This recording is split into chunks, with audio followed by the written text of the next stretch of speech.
स्वागत है आप सभी विद्यार्थियों का Subhash study centre YouTube channel पर। तो यदि आप कक्षा 9, कक्षा 11 अथवा कक्षा 12 के छात्र हैं तो यह वीडियो आप सभी के लिए महत्वपूर्ण है, क्योंकि इस वीडियो के द्वारा हम आपसे साझा करेंगे चौपाई छंद की परिभाषा, चौपाई छंद का लक्षण और चौपाई छंद का महत्वपूर्ण उदाहरण क्या है। तो यदि आपने चैनल को सब्सक्राइब नहीं किया तो आप सब्सक्राइब कर लें, क्योंकि यहाँ पर इसी तरह के आपको महत्वपूर्ण वीडियो मिलते रहेंगे। और बेल आइकन को भी ज़रूर दबाएं ताकि आने वाली वीडियो का नोटिफिकेशन आप तक आसानी से पहुँच सके। तो चौपाई छंद की परिभाषा अथवा लक्षण आज मैं आपको ऐसे सहज शब्दों में बताऊंगा जो आप जीवन भर नहीं भूल पाएंगे। तो चौपाई में 4 चरण होते हैं। चौपाई छंद में कितने चरण होते हैं? 4 चरण होते हैं। कितने? 4 चरण होते हैं। इसके प्रत्येक चरण में 16 मात्राएं तथा अंत में 2 गुरु वर्ण होते हैं। चौपाई में कितने चरण होते हैं? चौपाई में 4 चरण होते हैं और प्रत्येक चरण में 16 मात्राएं होती हैं तथा अंत में 2 गुरु वर्ण होते हैं।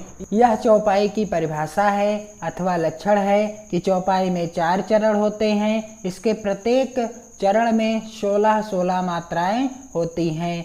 अब चौपाई छंद का सबसे सरल उदाहरण क्या है? बंदहु गुरुपद पदुम परागा, यह पहला चरण है। सुरुचि सुवास सरस अनुरागा, यह दूसरा चरण है। अमीय मूरि मय चूरन चारु, यह तीसरा चरण है। और समन सकल भव रुज परिवारु, यह कौन सा चरण है? चौथा चरण है। तो चौपाई छंद में कुल कितने चरण होते हैं? 4 चरण होते हैं और प्रत्येक चरण में कितनी कितनी मात्राएं होती हैं? 16 मात्राएं होती हैं। तो चलिए गिन लेते हैं। यहाँ पर प्रथम चरण में कितनी मात्राएं हैं? तो यहाँ पर 2 मात्राएं हैं। और मैंने इसके पहले के वीडियो में आपको बताया है, जिसमें मैंने आपको सोरठा छंद की परिभाषा उदाहरण सहित दी है। उसमें मैंने आपको बताया है कि जो अंग्रेजी के यस अक्षर के समान होता है इसे गुरु वर्ण कहते हैं। क्या कहते हैं? गुरु कहते हैं। और जो इस तरह से बनता है इसे क्या कहते हैं? लघु कहते हैं। गुरु की 2 मात्राएं गिनी जाती हैं और लघु की 1 मात्रा गिनी जाती है। तो यहाँ पर 2 मात्राएं हैं और यहाँ पर 1 है, यहाँ पर भी 1 है।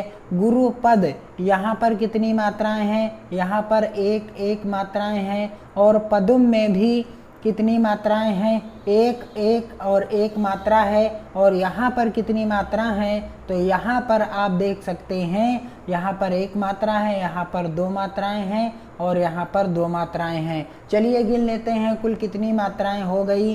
तो यहाँ पर 2 और 1 3 4 5 6 7 8 9 10 11 12 और 4 कितनी हो गई? 16। तो यहाँ पर आपने परिभाषा में जाना कि प्रत्येक चरण में कुल कितनी कितनी मात्राएं होती हैं? 16 मात्राएं होती हैं। इसी प्रकार से यहाँ पर भी मात्राएं लगा लेते हैं। 1 और यहाँ पर कितनी मात्रा हैं? यहाँ पर 1 है, यहाँ पर 2 मात्राएं हैं और यहाँ पर 1 है, यहाँ पर 1 मात्रा है और यहाँ पर 1 है, 2 हैं और 2 हैं। तो इस तरह से यहाँ पर कुल कितनी मात्राएं हो गई? 1 2 3 4 और 2 6 7 8 9 10 और 4 14 और 2 16। तो दूसरे चरण में भी कितनी मात्राएं आ गई निकल कर? 16 मात्राएं हो गई। तीसरे चरण में देख लेते हैं, यहाँ पर कितनी मात्राएं हैं? यहाँ पर अमीय में 3 मात्राएं हैं। मूर्मय में कितनी मात्राएं हैं? यहाँ पर 2 मात्रा है, 1 मात्रा है, 1 और 1। यहाँ पर भी 2 मात्रा है और यहाँ पर 1 है और यहाँ पर कितनी मात्राएं हैं? तो यहाँ पर 2 मात्राएं हैं और यहाँ पर भी 2 मात्राएं हैं। कुल कितनी मात्राएं हो गई? 1 2 3 और 2 5 6 7 8 और 2 10 और 11 12 4 16। तो तीसरे चरण में भी कितनी मात्राएं निकल कर आ गई? 16 मात्राएं निकल कर आ गईं।